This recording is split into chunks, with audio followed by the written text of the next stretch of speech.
ॐ अज्ञानतिमिरान्धस्य ज्ञानाञ्जनशलाकया चक्षुरुन्मीलितं येन तस्मै श्रीगुरवे नमः।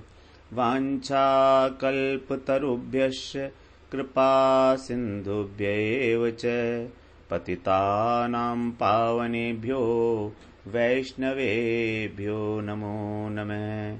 श्री कृष्ण चैतन्य प्रभो नित्यानंद श्री अद्वैत गदाधर शिवसदि गौर भक्तवृंद। हरे कृष्ण कृष्ण कृष्ण हरे हरे, हरे राम राम राम हरे हरे। हरे कृष्णा।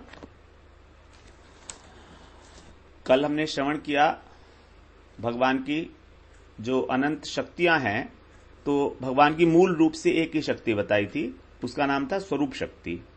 वही स्वरूप शक्ति कार्य भेद के अनुसार स्वयं को 3 भागों में विभाजित करती है, 3 भागों में प्रकाशित करती है। वो है चित्त शक्ति, जीव शक्ति और माया शक्ति। अब चित्त शक्ति से जो भगवान का धाम है, वैकुंठ, गोलोक, साकेत, ये जो धाम है भगवान के, ये धाम प्रकाशित होते हैं चित्त शक्ति से। भगवान का विग्रह, भगवान के परिकर, भगवान का धाम, ये सब चित्त शक्ति से प्रकाशित होते हैं। इस चित्त शक्ति में भगवान की पूरी जो स्वरूप शक्ति की जो 100% गुण है वो इसमें होते हैं। फिर दूसरी शक्ति बताई थी जीव शक्ति। जीव शक्ति का एक दूसरा नाम और बताया था, उसका नाम बताया था क्षेत्रज्ञ शक्ति या तटस्थ शक्ति। तो ये जो जीव शक्ति है ये भगवान की, ये इसमें जो स्वरूप शक्ति के गुण हैं वो आंशिक रूप में होते हैं। इसी जीव शक्ति से ही जीव प्रकाशित होते हैं। इस पूरे ब्रह्मांड में अनंत अनंत जीव हैं, अनंत जीव हैं, इस ब्रह्मांड में भरे पड़े हैं। वो सारे के सारे जीव जो हैं इसी जो जीव शक्ति है वहां से प्रकाशित होते हैं। और तीसरी शक्ति बताई थी माया शक्ति, जो जिसमें स्वरूप शक्ति के जो गुण हैं वो विकृत रूप में प्रकाशित होते हैं। तो अभी हम लोग बात करते हैं दूसरी वाली जो शक्ति थी भगवान की, वो थी जीव शक्ति। तो जीव शक्ति जो है उससे जीव किस प्रकार से प्रकाशित होते हैं। ये जीवात्मा जो हमारे अंदर है, आत्मा जिसको बोलते हैं, वही जीव है, आत्मा ही जीव है। तो ये बताया था इसको तटस्थ शक्ति से ये प्रकाशित होती है। तटस्थ शक्ति क्या है? तट क्या होती है? तट, जो तट पर स्थित है वही है तटस्थ शक्ति। और ये तट क्या चीज होती है? तट जो क्या होती है? तट जैसे जल होता है और भूमि होती है, तो उनके जो बीच का स्थान है उसको क्या बोलते हैं? तट बोलते हैं। तो जल और भूमि को विभाजित करने वाली जो एक सूक्ष्म रेखा है वही उसी को बोलते हैं तट। तो क्या होता है, ये तट पर कभी जो तट है, इसको जो जल है वो कभी कभी काट देता है, जल कभी कभी काट देता है और वो तट नदी में मिल जाता है। यानी कि वो तट कभी तो नदी बन जाता है, और कभी नदी की धारा अगर बदल जाए तो फिर वो भूमि के खंड के साथ मिल जाएगा तट, तो भूमि का भाग बन जाता है। इस प्रकार तटस्थ शक्ति का अर्थ यह है कि वो तट संधि स्थान है। तो इस संधि स्थान पर, ये संधि स्थान किस चीज का है? ये संधि स्थान है चित्त जगत और जड़ जगत का। चित्त शक्ति से भगवान का वैकुंठ धाम प्रकाशित हुआ जो चिन्मय, और माया शक्ति से ये जो हमारा जड़ जगत है ये प्रकाशित हुआ। लेकिन जीव इन दोनों के संधि स्थान पर, जिसको बोलते हैं तट, तो तटस्थ शक्ति जो है उसी संधि स्थान पर होती है भगवान की। तो उस संधि स्थान पर जो है वो जीव प्रकट होता है। तो इसके क्या होता है, एक ओर तो चित्त जगत है और दूसरी ओर ये माया का द्वारा रचित जड़ जगत है। अब जब जीव की भोक्तापन की प्रवृत्ति होती है कि मैं भोग करूं, तो वो क्या करता है, जड़ जगत की ओर देखता है, और जड़ जगत की ओर देख के वो कृष्ण से विमुख हो जाता है, क्योंकि कृष्ण तो चित्त जगत में है, भगवान चित्त जगत में है, और माया का राज्य है जड़ जगत में। तो वो क्या करता है, जब स्वयं को भोग कराना चाहता है वो, तो वो जड़ जगत की ओर देखने के कारण माया के द्वारा माया के द्वारा आकर्षित कर लिया जाता है। तो क्योंकि माया के द्वारा आकर्षित इसलिए हुआ क्योंकि वो कृष्ण से विमुख हो गया है। उसके पास ऑप्शन था कि वो कृष्ण की जगत में भी जा सकता था, चित्त जगत में भी जा सकता था, लेकिन क्योंकि उसके अंदर भोग प्रवृत्ति प्रबल थी, इसलिए वो माया के जगत में यानी जड़ जगत में आ गया। और कुछ लोगों में जिनमें भोग प्रवृत्ति नहीं थी, जिनमें सेवा प्रवृत्ति थी, जिनके अंदर भगवान की सेवा करने की इच्छा थी, उन लोगों ने क्या किया, उस चित्त जगत को देखा। अब जब चित्त जगत को देखा तो जो उनका चित्त बल था वो बढ़ गया, और उस चित्त बल के कारण वो उस चित्त जगत में चले गए और भगवान की सेवा में नियुक्त हो गए। इस प्रकार से तटस्थ शक्ति से जो जीवों का प्रकाशन हुआ, वहां से कुछ जीव तो चित्त जगत में चले गए और भगवान की सेवा करने लगे, और कुछ जीव जो है इस जड़ जगत में आ गए, जिनकी भोग करने की इच्छा थी, जिनकी कामनाएं वासनाएं थी। तो वो लोग तो शुद्ध होके और भगवान की सेवा में लग गए, नित्य सेवा में लग गए, उसका तो कोई बात ही नहीं, वो तो नित्य मुक्त हो गए। लेकिन जिन्होंने जड़ जगत की ओर देखा, उन लोगों को जब वो जड़ जगत की ओर देखते ही उनको माया, जो माया भगवान की तीसरी शक्ति है, उसने उनको आकर्षित कर लिया। क्यों कर लिया? क्योंकि वो भगवान से विमुख हो गए थे। भगवान से विमुख होने के कारण ही माया उनको आकर्षित कर पाई। अगर वो भगवान से विमुख नहीं होते तो फिर माया उनको स्पर्श भी नहीं कर सकती थी। जैसे बताते हैं, कृष्ण भूले से ही जीव अनादि बहिर्मुख, अतएव माया तारे दे संसार दुख। कृष्ण को भूला जब ये जीव, तो वो अनादिकाल से ही बहिर्मुख हो गया, इसीलिए माया उसको संसार में डाल के दुख दे रही है। तो हमारा इस जगत में आने का कारण ही यही है कि हमें भोग प्रवृत्ति थी। हम स्वयं ईश्वर बनना चाहते थे, हम भोग स्वामी बनना चाहते थे, हम भोग करना चाहते थे, हमको भगवान का दासत्व नहीं चाहिए था। तो इस प्रकार से जो है अनंत अनंत जीवों की उत्पत्ति हुई उस तट स्थान से। अब ये भगवान के अंश हैं। जैसे भगवान ने बताया, ममई वांशो जीवलोके जीव भूत है सनातन है, मनः षष्ठानि इंद्रियाणि प्रकृति स्थानी कर्षति। 15वें अध्याय में बता रहे हैं भगवान, 6वां श्लोक है, ये 7वां श्लोक है। तो भगवान बता रहे हैं कि कौन है जीव, ममई वांशो, मेरा ही अंश है, मेरा भगवान कृष्ण का अंश है ये जीवलोके। जीव भूत है सनातन है, जो जीव भूत है, जो जीवात्मा है, ये कैसा है, इस संसार के अंदर जो दिखाई दे रहा है वो क्या है, ये सनातन है। सनातन का अर्थ होता है जो नित्य है, जिसका कभी अंत नहीं होगा। इस जीवात्मा का कभी भी अंत नहीं होगा, सनातन है ये। क्योंकि भगवान कैसे हैं, सनातन है, ऐसे ये भी सनातन है। और फिर भी क्या कर रहा है, मनः षष्ठानि इंद्रियाणि प्रकृति स्थानी कर्षति। तो इसके अंदर क्या चीज है, इसके जो स्थूल शरीर है इसके पास, और सूक्ष्म शरीर, ये इसको माया ने दिए हैं। जो स्थूल शरीर है, स्थूल शरीर में 5 ज्ञानेंद्रियां, 5 कर्मेंद्रियां दी हैं, और सूक्ष्म शरीर में मन, बुद्धि, अहंकार, चित्त ये दिए हैं। तो ये क्या कर रहा है जीव कि इसमें स्थूल शरीर और सूक्ष्म शरीर में स्थित होकर, अर्थात मन और इंद्रियों में स्थित होकर, क्योंकि क्या है, ये प्रकृति की देन है ना, तो प्रकृति की उपाधि है, इसमें स्थित होकर ये क्या कर रहा है कि संघर्ष कर रहा है इस संसार के साथ। आकर्षित होकर इस संसार में और संघर्षरत है। अर्थात क्या है कि ये कैसे संघर्षरत है, ये मान रहा है कि ये मन और बुद्धि मेरे हैं,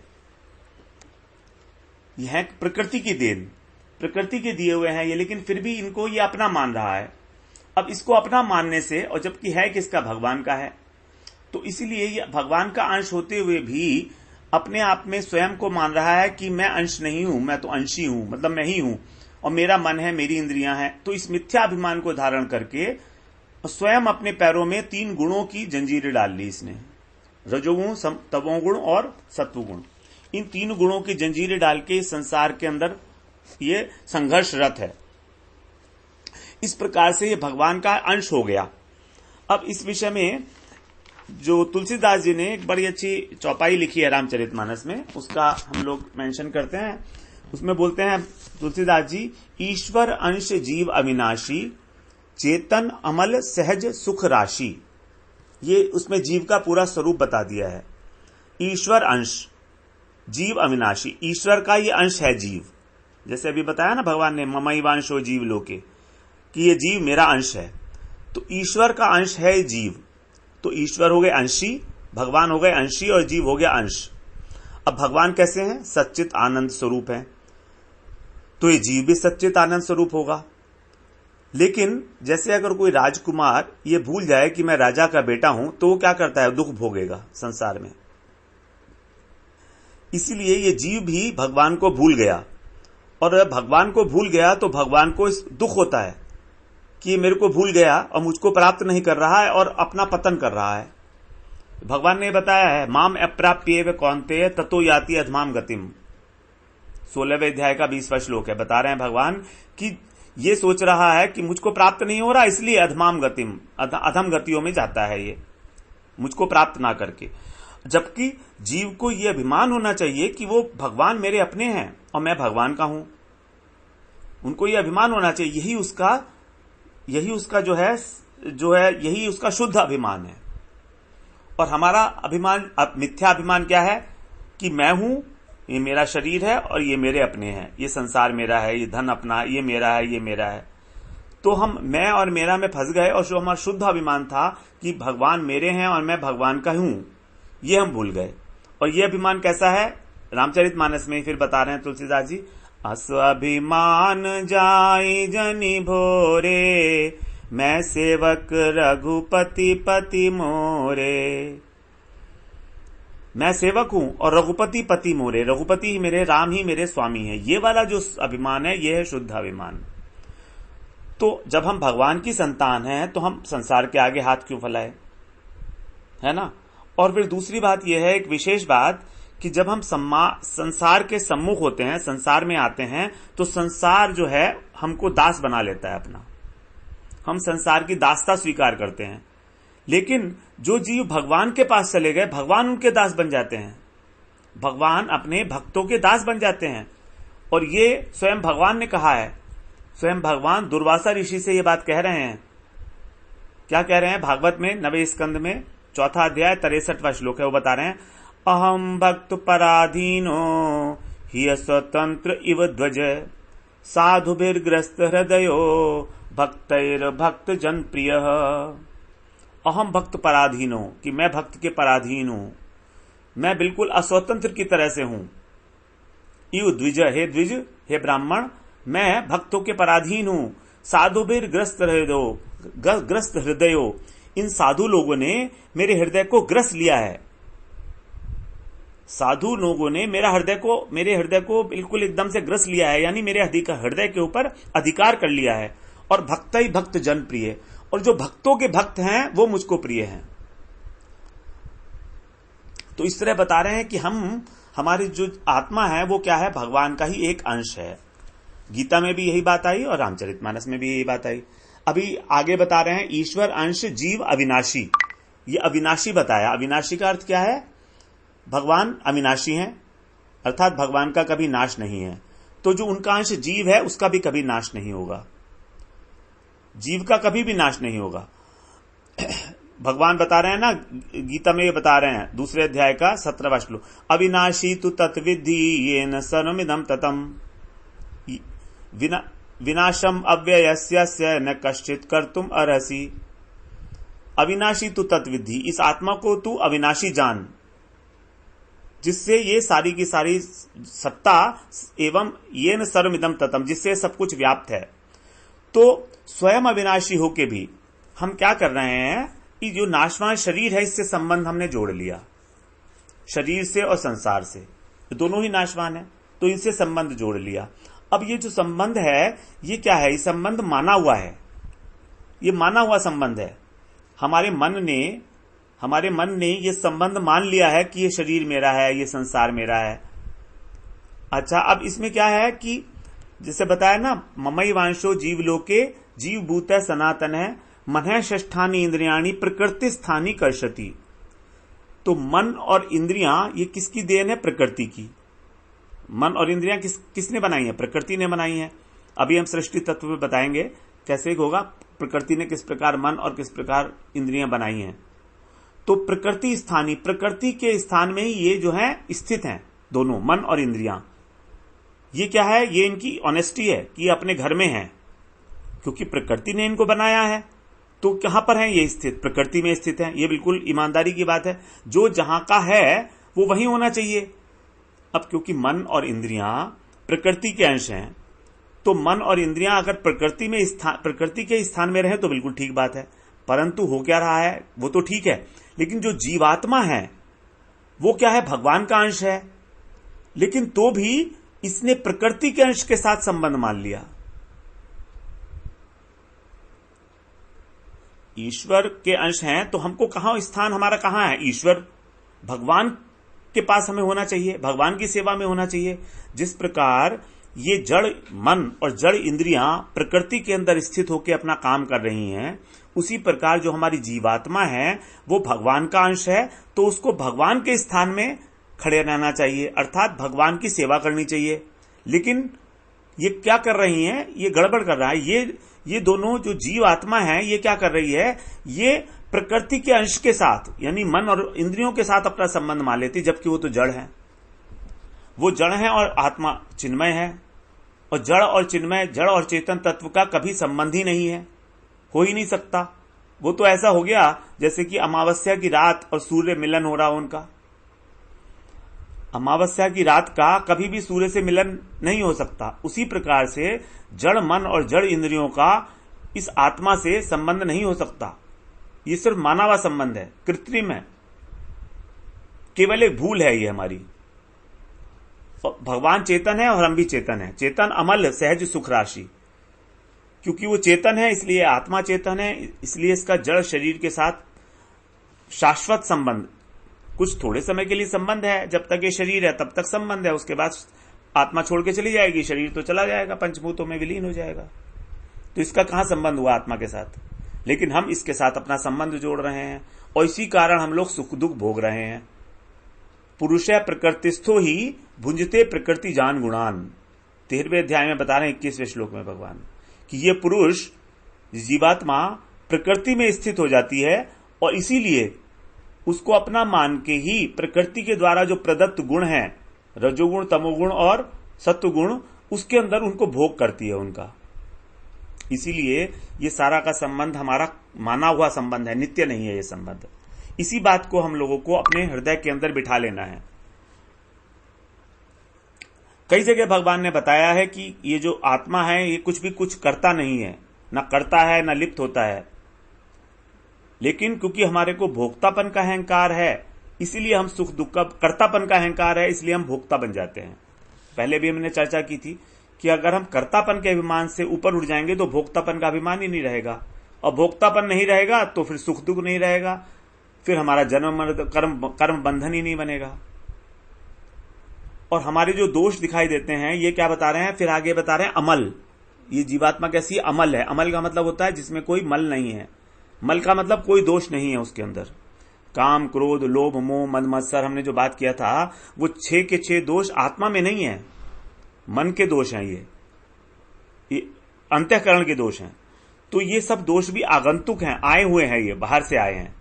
और क्योंकि हम इस शरीर के साथ अंतःकरण के और बाह्यकरण दोनों के साथ तादात्म्य बनाए हुए हैं, तादात्म्य का मतलब आइडेंटिफिकेशन, क्योंकि हमारा इस शरीर के साथ इतना गहरा आइडेंटिफिकेशन हो गया है कि हम स्वयं को इस शरीर के अतिरिक्त और कुछ सोच ही नहीं पाते और कुछ जान ही नहीं पाते। और आत्मा से हमारा कोई अभी तक परिचय प्राप्त ही नहीं हुआ है हमको, हमें कभी किसी ने बताया नहीं कि आत्मा है क्या चीज। तो अभी हम उसी आत्म तत्व को जानने का ही प्रयास कर रहे हैं बुद्धिपूर्वक। अनुभव में बाद में आएगा, पहले बुद्धि से तो समझें कि आत्मा कोई चीज है जिसको काम क्रोध लोभ मोह ये कोई स्पर्श नहीं करता, ये अमल है, चेतन बिल्कुल शुद्ध है, चिन्मय है। तभी तो हमारे चित्त के ऊपर जो मैल पड़ा हुआ है उसके अंदर इस प्रतिबिंबित नहीं होती आत्मा और परमात्मा। तो हमारा चित्त जो है शुद्ध है बेसिकली। और ये सारा का सारा क्या है, आगमा पाइनो अनित्या तांस तितिक्षा स्व भारत, बता रहे हैं भगवान दूसरे अध्याय में ना 14वें श्लोक में बता रहे हैं, मात्रा स्पर्शास्तु कौन्तेय शीतोष्ण सुख दुखदा। ये सुख और दुख आने जाने वाला है, जैसे सर्दी और गर्मी आने जाने वाली है उसी प्रकार, इसलिए इसको तू सहन कर। और चेतन तत्व निर्दोष है बिल्कुल, उसमें किसी प्रकार का कोई भी दोष नहीं है चेतन तत्व में। फिर लास्ट और बता रहे हैं कैसा है ये आत्मा, सहज सुख राशि। सहज सुख राशि का मतलब है कि इसमें सुख ही सुख है, सुख का भंडार है सुख का। और जबकि संसार कैसा है, संसार दुख रूप है। गीता में बता रहे हैं भगवान कैसा है संसार, दुखालयम अशाश्वतम, अनित्य है, अशाश्वत है, और दुखालयम, दुख का आलय है, दुखी दुख है।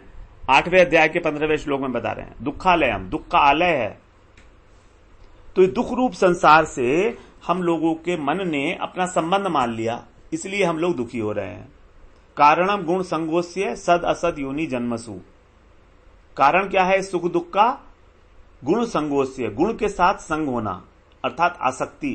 किसके साथ? गुणों के साथ, रजोगुण, तमोगुण और सत्वगुण। इन तीनों के साथ आसक्ति होना ही हमारा सद असत योनि, अलग अलग जो हम योनि लेते हैं, अच्छी योनि और बुरी योनि, पशु की योनि और पक्षियों की योनि, इस प्रकार की जो अनंत 84 लाख योनियां हैं उनमें जन्म होता है हमारा, इसी कारण, गुणों के कारण।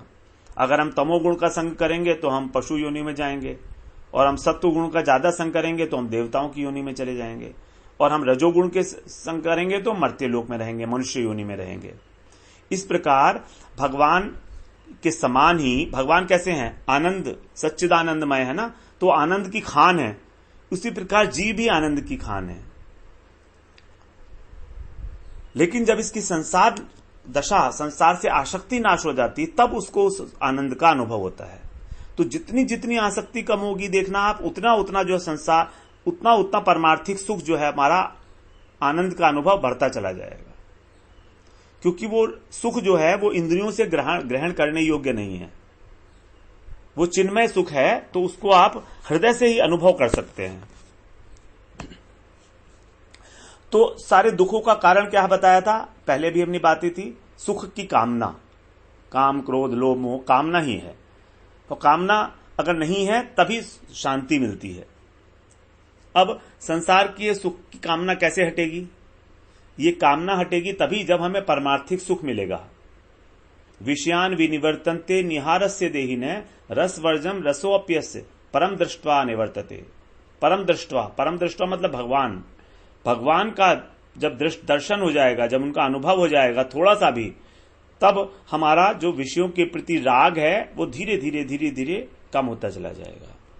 क्योंकि जब श्रेष्ठ रस मिलता है तो जो निम्न कोटि के रस हैं उनकी इच्छा खत्म होने लगती है। अगर हमारे को हीरा मिल जाएगा तो हमारे हाथ में जो पत्थर हैं वो अपने आप से छूट जाएंगे, हमें छोड़ना नहीं पड़ेगा। तो संसार का जो रस है, ये जो इसके संसार के रस को बोलते हैं विकृत रस, तो ये जो विरस है ये छूट जाएगा। और ये कैसे छूटेगा? ये होगा नवधा भक्ति के थ्रू। नवधा भक्ति का जब हम पालन करते हैं, श्रवण कीर्तन स्मरण आदि, तब उसके अंदर रस आने लगता है। तो इस प्रकार से बता रहे हैं कि ये भगवान का अंश है ये जीव, और सहज सुख राशि है, आनंद का स्रोत है। अब जीव का कर्तव्य क्या है? जीव को कुछ नहीं करना है। 3 काम अगर हम सोचें ब्रॉडली स्पीकिंग, सरल हृदय से हम भगवान को अपना स्वीकार कर लें,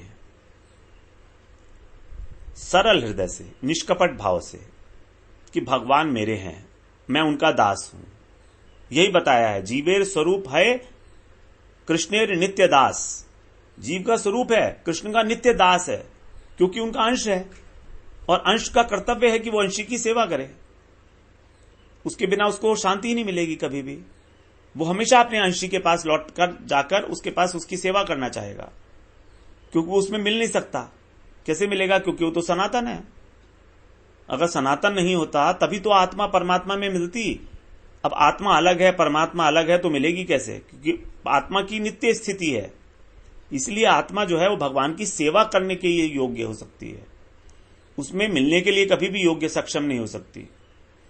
तो सरल हृदय से हम ये मान लें कि हम भगवान के हैं। जैसे एक जो नववधू है वो विवाह के बाद एक बार पति को अपना मान लेती है, इसके लिए कोई अभ्यास करना पड़ता है क्या? उसको प्रैक्टिस करती है कि ये मेरे पति हैं, ये मेरे पति हैं, ये मेरे पति हैं। क्या रोज उसका मंत्र पढ़ती है क्या? वो कुछ भी नहीं है। लेकिन शर्त क्या है? वही सरलता। तो सरलता पूर्वक जो है, क्योंकि भगवान भावग्राही हैं, है ना, उनका स्वभाव अति सरल है, और वो सरल भक्त भगवान को बहुत प्रिय लगते हैं। अर्जुन का अर्थ बताया था ना, अर्जुन का अर्थ होता है सरलता, जो आर्जव धातु है उससे। भगवान रामचरितमानस में बोल रहे हैं स्वयं, सरल स्वभाव छुअत छल नाही, जिसका सरल स्वभाव है, छल नहीं है। और आगे बता रहे हैं फिर दूसरे उसमें, मोहि कपट छल छिद्र न भावा, मुझे कपट और छल छिद्र अच्छा नहीं लगता। जैसे बच्चा सरल हृदय से मां को अपना मान लेता है और उस पर अधिकार भी जताता है, तो उसी प्रकार जो है अगर साधक दो प्रकार के होते हैं, भाव प्रधान और विवेक प्रधान। भाव प्रधान साधक के लिए आसान है, क्योंकि भाव प्रधान साधक ज्यादा विवेक प्रधान साधक जो है वो आर्ग्यूमेंट्स करता है, इसलिए उसको कभी तो अच्छा लगता है, कभी नहीं लगता, कभी उसे आनंद आता है और कभी उसे नहीं आता, कभी उसे लगता है मैं प्रोग्रेस कर रहा हूं, कभी होता है नहीं कर रहा हूं। लेकिन जो भाव प्रधान है उसने पूरा का पूरा भगवान को मान लिया है अपना, इसीलिए उसको हमेशा ही आनंद की प्राप्ति होती है भगवान की कृपा से। तो विवेक प्रधान साधक हो गए जो बड़े बेटे की तरह से हैं, और भाव प्रधान साधक जो छोटे बेटे की तरह से हैं। ये पूर्णतः भगवान के ऊपर शरणागत हैं। ये पहली बात हुई कि अगर हम भगवान को सरल हृदय से अपना मान लें। नंबर 2, ये हम जो अपना मान रहे हैं ये दृढ़ होना चाहिए इसके ऊपर। दुर्बल हृदय का भक्ति के अंदर कहीं कोई स्थान नहीं है। दुर्बल हृदय भक्ति में नहीं आगे बढ़ सकता। भक्ति में क्या, दुर्बल हृदय कहीं जगत में भी आगे नहीं बढ़ सकता। शिथिल स्वभाव होता है ना, कभी मान लिया कभी नहीं, ऐसे नहीं चलेगा। कभी वो भगवान को अपना मानता है और कभी संसार को अपना मानने लगता है। तो ये बार बार छोड़ने की आदत और बार बार पकड़ने की आदत, इससे संसार छूटता नहीं है। दृढ़ता होनी चाहिए। जैसे दृढ़ता कैसी होनी चाहिए, जैसे पत्नी की दृढ़ता है, पति की मृत्यु हो जाती है तो भी वो उसको अपनी पत्नी, उसको ही अपना पति मानती है। पति की मृत्यु हो गई तो भी स्वयं को उसकी पत्नी मानती है। ये नहीं कहती है कि मैं पत्नी नहीं हूं, वो मानती है कि मैं पत्नी हूं, जबकि वो मर गया है पति। दृढ़ता है उसके अंदर। तो ये सारे के सारे उदाहरण हमारे जगत में हैं। उसी प्रकार से जैसे वो मानती है ऐसे हमें मान लेना है भगवान को कि हां भगवान मेरे हैं, दृढ़ है। अब भगवान दृढ़ता देखते हैं कि ये दृढ़ है कि नहीं है। अगर दृढ़ है तो फिर भगवान की करुणा बरसती है, फिर कृपा होती है उनकी। उसके बाद क्या हुआ, हमारी जो है अनंत काल से भगवान के प्रति विस्मृति हो गई है। भगवान से हमारा संबंध है, नया संबंध नहीं जोड़ना है, लेकिन जो पहले से है उसी को सिर्फ 2 काम करने, दृढ़ता पूर्वक स्वीकार कर लेना है, बस दृढ़ता पूर्वक स्वीकार कर लेना है। और पहले पहले ये काम होगा बुद्धि से। पहले पहले हमें भगवान से कोई प्रेम नहीं होगा, क्योंकि पत्नी भी जब आती है शादी होने के बाद तो क्या उसको दूसरे दिन से पति से प्रेम हो जाता है? कुछ नहीं होता है प्रेम। वेट करती है कि कब मेरे फोन आएगा मायके से, मम्मी के यहां कब जाना है। वो वेट करती रहती है कि मुझे कब जाना, छुट्टी मिलेगी यहां से, इस प्रकार। लेकिन वही जब 1 साल तक पति की और सास ससुर की और सब बच्चों की सबकी सेवा करती है तो उसकी वहां पर ममता आ जाती है। फिर उसकी 3-5 साल बाद जब उसका मम्मी का फोन भी आता है तो कहती है हाँ मम्मी अभी बहुत काम है, मैं नहीं आ सकती। और पहले वही पत्नी जो है इंतजार करती थी अपने मम्मी के फोन का कि कब वो बुलाएंगे मेरे को। तो ये उसकी जो प्रेम है ये कब डेवलप हुआ, कब उसकी आसक्ति डेवलप हुई, कोई इसकी कोई पर्टिकुलर डेट निर्धारित नहीं कर सकता। इसी प्रकार से हम लोग पहले शुरू में भगवान की को बुद्धिपूर्वक अपना मान लेंगे, लेकिन जब उनकी सेवा करेंगे, भगवान के भक्तों की, वैष्णवों की, गुरु लोगों की, सबकी सेवा करेंगे, तब धीरे धीरे हमारी उनमें आसक्ति अपने आप से पैदा हो जाएगी। हमको करना भी नहीं पड़ेगा, हृदय से आसक्ति पैदा हो जाएगी। फिर हम स्वप्न में भी नहीं भूल सकते कि भगवान मेरे नहीं है। जैसे पत्नी कभी भी स्वप्न में नहीं भूलती है कि मेरा पति है ये, शिष्य कभी नहीं भूलता कि ये मेरे गुरु हैं, स्वप्न में भी नहीं भूलता। इसी प्रकार भगवान की सेवा करने से ही ये जो दृढ़ स्वीकृति है ये हमारे स्वभाव में आ जाएगी। और बस इतना ही हमको चाहिए कि किसी प्रकार से ये हमारी स्वीकृति दृढ़ हो जाए और हमारे स्वाभाविक रूप में आ जाए, ऊपर से मानी भी ना हो बुद्धि से। तो इसको स्वभाव में लाने के लिए भगवान की सेवा करना आवश्यक। और सेवा भगवान की कैसे है? नवधा भक्ति, श्रवण कीर्तन स्मरण, पाद सेवन, अर्चन वंदन, जो भी है ये सब भगवान की सेवा है। भगवान की जितनी जहां भी सेवा करेंगे वहां हमारी आसक्ति हो जाएगी और वहां हमारा स्वाभाविक प्रेम पैदा हो जाएगा उससे। इसीलिए अल्टीमेटली यही है कि भगवान की सेवा ही हमको करनी है। नवधा भक्ति का हम पालन करेंगे और इसके बाद फिर हम कल को भी थोड़ा सा जीव तत्व के बारे में, इसका जो स्वरूप है आत्मा का, उसके बारे में एक बार और चर्चा करके फिर उसके बाद हम शक्ति तत्व उसकी बात करेंगे, माया तत्व की। तो कल